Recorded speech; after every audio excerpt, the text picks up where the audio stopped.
بسم اللہ الرحمن الرحیم۔ ناظرین السلام علیکم، میں ہوں آپ کا میزبان صابر شاکر، وفاقی دارالحکومت اسلام آباد سمیت ملک بھر سے اطلاعات۔ ساری رات پاکستان تحریک انصاف کے رہنماؤں، کارکنان، وکلاء، ٹکٹ ہولڈر، ارکان پارلیمان کے گھروں پر چھاپے مارے گئے، پولیس گردی کا مظاہرہ کیا گیا اور 9 مئی کے آغاز سے ہی، آج چونکہ 9 مئی ہے اور 9 مئی کے آغاز سے ہی یہ سلسلہ شروع ہوا۔ ساری رات پولیس گردی جاری ساری رہی، خاص طور پہ پنجاب کے مختلف شہروں میں عروج پہ تھا یہ سلسلہ، اور اس کا حکم کس نے دیا یہ بھی آپ سے بات کرتے ہیں۔ اور یہ سلسلہ اس وقت شروع ہوا جب D G I S P R کی پریس کانفرنس کو پاکستان تحریک انصاف نے ریجیکٹ کر دیا، اور سابق صدر ڈاکٹر عارف علوی، سابق وزیر اعظم عمران خان، اسد کیسر صاحب، عمر ایوب صاحب، سردار لطیف خان کھوسا اور پارٹی کے دیگر رہنماؤں نے آ کے D G I S P R کو خوب لتاڑا اور یہ کہا کہ معافی ہم نہیں بلکہ معافی وہ مانگیں گے، معافی آپ مانگیں گے۔ اور وہ گفتگو میں آپ کو سنواتا ہوں جو وجہ بنی ساری رات پولیس کے چھاپوں کی، اور حکم حاکم اور D G I S P R کیوں غصے میں آئے، کس وجہ سے آئے، اور ان کے باس خاص طور پہ۔ تو آپ کو میں وہ گفتگو سنواتا ہوں، کیونکہ پاکستان میں تو وہ گفتگو آپ نے کہیں نہیں سنی ہوگی، کیونکہ وہاں پہ تو ہے سخت پابندیاں۔ تو سنیے وہ کون سی گفتگو تھی، کون سا سیمینار تھا۔ عمر ایوب خان نے خاص طور پہ ایک گفتگو کی ہے، آپ کو لیے چلتے ہیں، وہ غور سے سنیے گا۔ اس میں بہت ساری چیزیں کلیئرٹی کے ساتھ ہیں، اور اس کے بعد یقینی تھا کہ پولیس یہ سب کچھ کرے گی۔ تحریک جو اس وقت چلا رہے ہیں تحفظ آئین پاکستان، جناب محمود خان اچکزئی صاحب، میرے یہاں پہ پارٹی کے جتنے قائدین بیٹھے ہیں، یہاں پہ میرے میڈیا کے بہت سینئر اراکین بیٹھے ہیں، یہاں پہ سوشل ایکٹیوسٹ بیٹھے ہیں، سوشل میڈیا کے ایکٹیوسٹ یہاں پہ بیٹھے ہیں جو اپنے اپنے چینلز چلا رہے ہیں، پارٹیز کے ایکٹیوسٹ، ساروں کو السلام علیکم۔ خواتین و حضرات، یہ تحریک، مجھے یہ شرف حاصل ہے کہ اس تحریک کو بنتے ہوئے کوئٹہ میں ہم نے دیکھا، اور میں اپنے قائد وزیر اعظم عمران خان صاحب کو یہ کریڈٹ دیتا ہوں کہ انہوں نے یہ ذمہ داری میرے بھائی جناب اسد کیسر صاحب کو دی کہ آپ ریچ آؤٹ کریں محمود خان اچکزئی صاحب کو، آپ ریچ آؤٹ کریں سارے ہمارے یہاں پہ جو پارٹیز کے قائدین ہیں ان کے ساتھ رابطہ کریں، اور ایک پوائنٹ ایجنڈا پہ یہاں پہ لکھا ہوا ہے آئین اور قانون کی بالادستی۔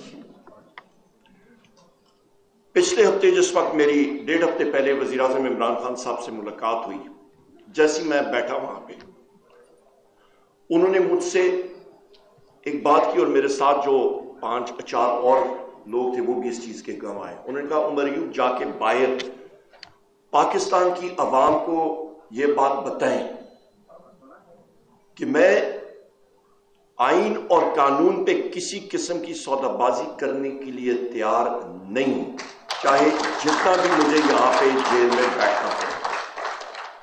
یہ آپ سارے خواتین حضرات کے لیے میسج ہے۔ ابھی یہاں پہ ہم لوگ بات کرتے ہیں، خواتین حضرات، باتیں بڑی مفصل اور ڈیٹیلڈ ہوئی ہیں۔ میں کوئی ماہر قانون نہیں ہوں، ماشاءاللہ بیٹھے ہوئے ہیں سردار لطیف خان کھوسا صاحب، میں نے ان کو قومی اسمبلی میں بھی کہا تھا، میں نے کہا تھا سردار صاحب آپ کو ہم سردار لطیف خان کھوسا صاحب کہیں گے انشاءاللہ۔ میں یہاں پہ ہمارے باقی بھی بیرسٹر گور صاحب ہیں، شعیب شاہین صاحب ہیں، صدیقی صاحب ہیں، بہت سارے ماہر قانون بیٹھے ہیں۔ سب سے پہلے میں یہاں پہ اپنی بات کا آغاز کروں گا کہ کل D G I S P R نے پریس کانفرنس کی بحیثیت leader of the opposition in the National Assembly اور سیکرٹری جنرل پاکستان تحریک انصاف۔ اس پریس کانفرنس کو میں اور اپنی پارٹی کی طرف سے ریجیکٹ کرتے ہیں۔ میں یہاں پہ خواتین و حضرات، یہاں پہ میں اس آئین کی کتاب، ہماری آئین کی کتاب ہے، اس کے آپ پیج 203 پہ بے شک چلے جائیں، اور میں وہ عہد پڑھ کے سناتا ہوں جو ہر ایک کیڈٹ پاکستان آرمی کا, پاکستان ایئر فورس کا اور پاکستان نیوی کا اس پریڈ گراؤنڈ پہ کرتا ہے جھنڈے کے سامنے. I do hereby solemnly swear that I will bear true faith and allegiance to Pakistan and uphold the Constitution of the Islamic Republic of Pakistan, which embodies the will of the people.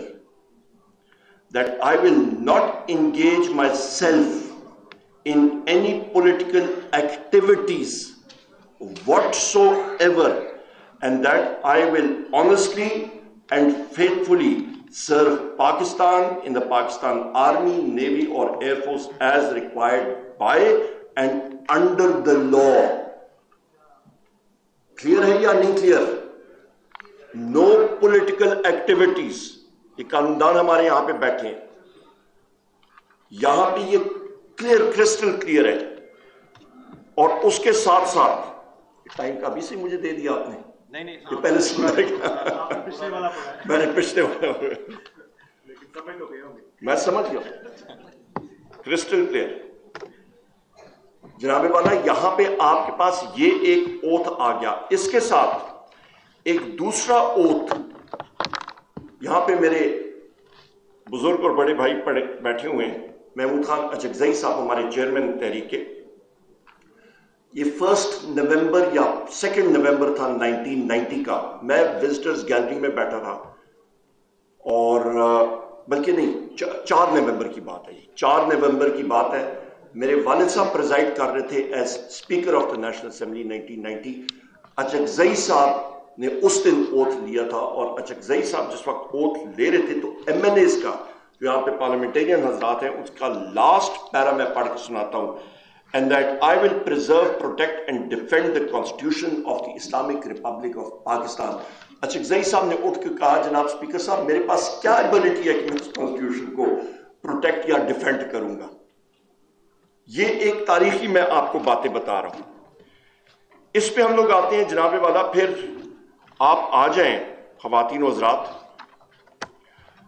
آپ آ جائیں کہ definition of the state کیا ہے. کہتے ہیں نا جی کہ state نے یہ کیا ہے, تو آ جائیں پھر اسٹیٹ کا ذرا مطالعہ کرتے ہیں. اسٹیٹ کس چیز کو, کس بلا کو کہتے ہیں.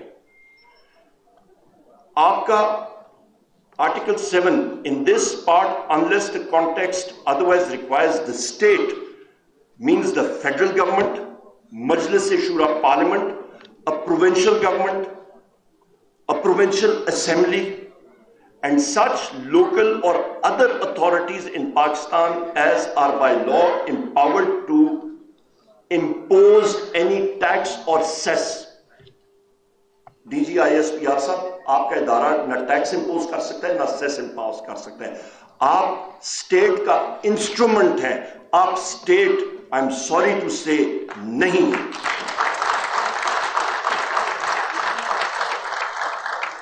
DGISPR صاحب, آپ محافظ ہیں, آپ مالک نہیں ہیں. مالک پاکستان کی عوام ہے, اور اس عوام نے اپنے رائٹ فلی الیکٹڈ ممبرز پارلیمنٹ میں بھیجے.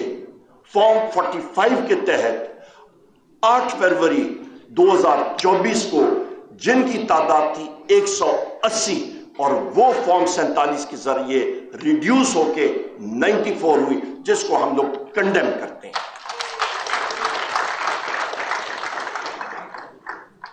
ایک اور چیز اسی آئین میں,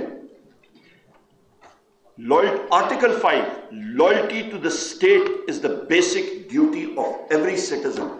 میں نے آپ کو یہ شکیں آئین کی پڑھ کے سنا دی ہیں. آرٹیکلز کی قسم پریڈ ہو گئی, اسٹیٹ کی ڈیفینیشن ہو گئی, لائلٹی ہو گئی. لائلٹی اس کا مطلب ہے جناب والا, آپ کو اسٹیٹ کے ساتھ ہوتی ہے. آپ کا لوکل یونین کاؤنسل جو ہے وہ اسٹیٹ کا حصہ ہو سکتا ہے, اور قانون نافذ کرنے والے ادارے جو ہیں وہ ٹولز ہیں. اس کے ساتھ ساتھ آپ کو یہ بھی میں کہتا چلوں خواتین و حضرات, کہ آپ آ جائیں, جو ابھی یہاں پہ کہتے ہیں نا مزل ہوتا ہے, مزل لگا ہوا ہے ساروں کے منہ پہ. آج کل میرے میڈیا کی یہاں پہ خواتین و حضرات بیٹھے ہوئے ہیں, یہاں پہ آپ وزیر اعظم عمران خان صاحب کا نام لیں وہ اڑا دیتا ہے ٹی وی، آپ لے ہی نہیں سکتے ہیں۔ پارلیمنٹ میں بحیثیت امیدوار وزیر اعظم میں جس وقت سپیچ کر رہا تھا وہ پی ٹی وی اڑا دیتا تھا۔ میں نے پروٹیسٹ کیا، ہم نے پروٹیسٹ کیا پارٹی کی طرف سے۔ Freedom of speech article 19، time کی قلت ہے، میں صرف اس کا پہلا ایک دو سینٹنسز پڑھ کے سناتا ہوں۔ ایوری سٹیزن شیل، میں اف بٹ نہیں ہے، shall have the right to freedom of speech and expression, and there shall be freedom of the press, subject to any reasonable restrictions imposed by law in the interest of the glory of Islam or the integrity, security, defense of Pakistan, etc. etc. یہ چیزیں واضح ہیں، یہ کتکنے صرف parliament لگا سکتی ہے اور کوئی نہیں لگا سکتا۔ یہاں پہ خواتین و حضرات ہم لوگ جس وقت آتے ہیں، یہ آپ کو 3-4 آرٹیکلز آئیں کہ میں نے آپ کو پڑھ کے سنائے، تو یہ تصادم ہو رہا ہے ہمارے D G I S P R صاحب کے سٹیٹمنٹ کے ساتھ، جنہوں نے کہا ہے کہ ہم لوگ انارکسٹ کے ساتھ ٹاکس نہیں کر سکتے ہیں۔ بھائی جان، آپ کو اتھارٹی کس نے کی ہے کہ آپ ٹاکس کریں کسی کا ساتھ؟ آپ تو ٹول ہیں، اسٹیٹ کا ٹول ہے۔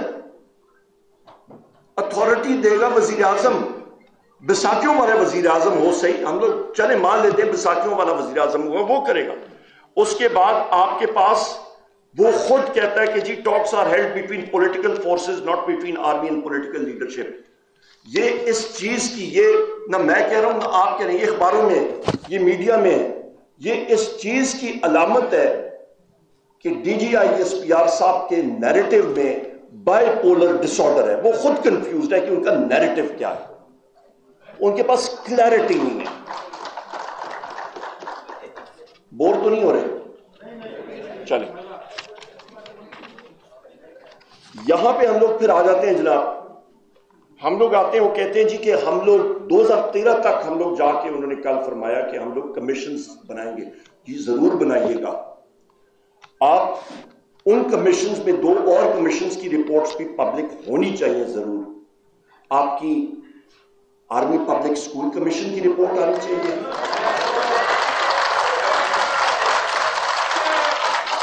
آپ کی دیکھیں ٹائم آ گیا،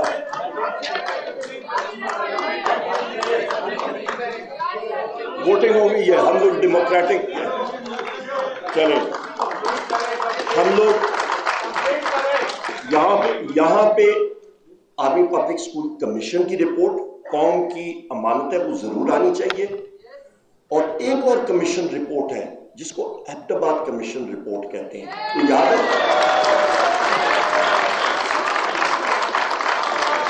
کسی کو؟ یاد ہے یا بھول گئے؟ یاد ہے، وہ آنی چاہیے، وہ ضرور آنی چاہیے۔ ہم لوگ مطلب پھر کمیشن رپورٹس باقی بھی آنی چاہیے۔